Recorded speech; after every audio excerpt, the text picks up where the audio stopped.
ராசிபுரத்து ராஜவீதியில் குடிகொண்டாயோ எங்கள் வாசி உயர்த்திடும் வரதராஜ பெருமாளே.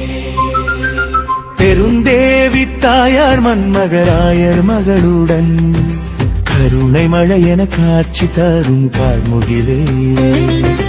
ராசிபுரத்து ராஜவீதியில் குடிகொண்டாயோ எங்கள் வாசி உயர்த்திடும் வரதராஜ பெருமாளே. பெருந்தேவி தாயார் மன்மகராயர் மகளுடன் கருணை மழை என காட்சி தரும் கார்முகிலே. பொன்மாரியாய் நீ பொழிந்திடும் திருவருளே, உன் பொன்மலரடி தொழுதிட தீரும் இருளே.